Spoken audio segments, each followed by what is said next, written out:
अस्सलाम वालेकुम वरहमतुल्लाहि वबरकातुहू। माय डियर ब्रदर्स सिस्टर्स, मैं जल्दी से आपको एक बड़ा ही अहम पैगाम देना चाहता हूँ, और वो ये कि अल्हम्दुलिल्लाह रमज़ान का आखिरी अशरा जो है वो आ पहुंचा है। और इसका मतलब ये है कि इन्हीं 10 रातों में हमें लैलतुल क़द्र की रात जो है वो इंशाअल्लाह रहमान नसीब हो जाएगी।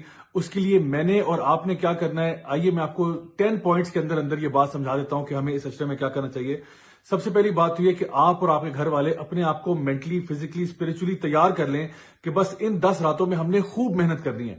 जैसे कि नबी करीम सल्लल्लाहु अलैहि वसल्लम अपनी जो वेस्ट बेल्ट है उसको टाइट कर लेते थे इस आखिरी अशरे के अंदर, और खुद भी जागते थे, अपने घर वालों को भी जगाते थे, और रातों को दिन जैसा बना देते थे। यानी पूरी पूरी रात जो है वो अल्लाह ताला की इबादत होती, अल्लाह को याद किया जाता, दुआएं की जाती। तो हमने भी इंशाल्लाह बिल्कुल इसी तरह से करना है कि अपनी रातों को बिल्कुल जगा देना है। इसके अलावा ये कि ये जो आखिरी 10 रातें हैं, इनकी 10 की 10 पे हमें इबादत करनी चाहिए। वैसे तो लैलतुल क़द्र की रात जो है वो ताक रातों में से एक रात होती है, यानी कि 21 को आएगी या 23 को या 25 को या 27 को या 29 को। लेकिन मैं 10 की 10 इसलिए कह रहा हूं क्योंकि अक्सर औकात हमारा वो डेट के मामले में भी इख्तिलाफ हो जाता है। कोई कहता है जी इस मुल्क के मुताबिक हम चल रहे हैं, इस मुल्क के मुताबिक चल रहे हैं, तो वो सारी बहस ही खत्म हो जाती है।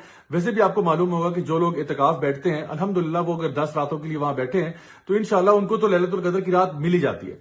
अब ये लैलतुल क़द्र की रात इतनी अहम क्यों है? अल्लाह सुब्हानहू तआला फरमाते हैं लैलतुल क़द्री खैरुम मिन अल्फि शहर।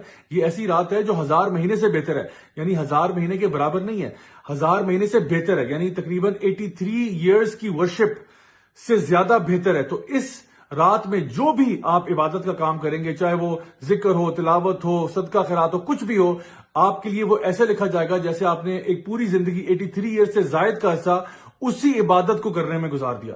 सो आखिर क्यों हम फिर इस टाइम को जाया करेंगे? हमें चाहिए कि इसका मैक्सिमम फायदा उठाया जाए। अच्छा, अब ये बात कि कुछ ऐसे काम जो कि हम कर सकते हैं कि हमें पूरी रात की इबादत का अजर मिल जाए। उसके लिए एक हदीस नबी करीम सल्लल्लाहु अलैहि वसल्लम की, जहां पे आपने फरमाया कि जो शख्स भी इशा की नमाज जमात के साथ पढ़ता है उसके लिए आधी रात की इबादत लिखी जाती है। फिर एक और हदीस में फरमाया कि जब वो फजर की नमाज जमात के साथ पढ़ता है तो उसके लिए बाकी की रात जो है वो भी इबादत में लिखी जाती है। तो सिर्फ अगर आप इशा और फजर जमात के साथ पढ़ लें, अल्हम्दुलिल्लाह आपको पूरी रात की इबादत का अजर मिल जाएगा। एक और हदीस में आप सल्लल्लाहु अलैहि वसल्लम ने बात इरशाद फरमाई कि जो शख्स भी इमाम के साथ क़यामुल लैल करता है, यानी कि तरावी की नमाज पढ़ता है, इमाम के साथ शुरू करता है, इमाम के साथ खत्म करता है, उसके लिए भी पूरी की पूरी रात इबादत में लिखी जाती है। और एक और हदीस जहां पे आपने फरमाया कि जो शख्स रात के क़यामुल लैल के अंदर 100 आयात या उससे जायद की तिलावत करता है तो उसके लिए भी पूरी रात इबादत की लिखी जाती है। तो आप अगर ये 3 काम सिर्फ कर लें, चाहे मर्द हज़रात तो ऑब्वियसली वो मसाजिद में करें, खवातीन वो अगर घर में करना चाहें, तो उसका फायदा ये होगा कि आपको सिर्फ ये 3 काम करके आपको 3 दफा पूरी वो रात आपकी इबादत में लिखी जाएगी। अल्लाह अकबर, कितने बड़े यानी हमारे लिए अजर का मौका है अगर हम इसको अडॉप्ट करना चाहें तो।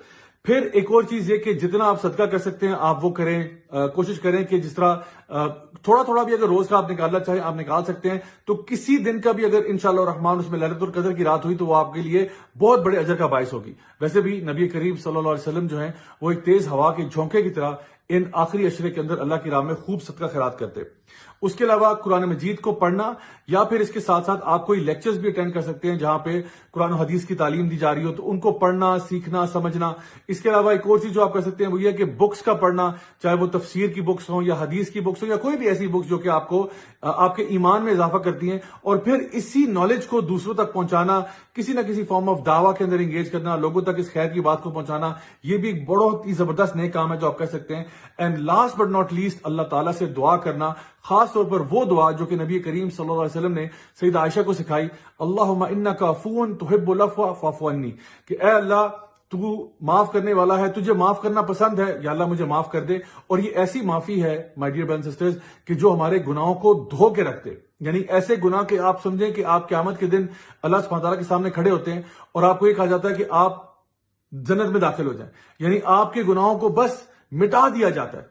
कि हम सब यही नहीं चाहते कि अल्लाह ताला हमारे गुनाहों का तज़किरा भी ना करे, बस हमें बगैर हिसाब के जन्नत में भेज दे। तो इंशाल्लाह ये दुआ जो है ये कसरत से मांगे, अल्लाहुम्मा इन्नका अफ़ून तुहिब्बुल अफ़्व फ़अफ़ु अन्नी। इंशाल्लाह मैं दुआ करता हूं कि अल्लाह ताला हम सब से हमारी तमाम इबादत कबूल फरमाए और हम सब से राजी हो जाए, हमें दुनिया में भी खैर अता फरमाए और आखिरत में जन्नतुल फ़िरदौस में मिलना नसीब फरमाए।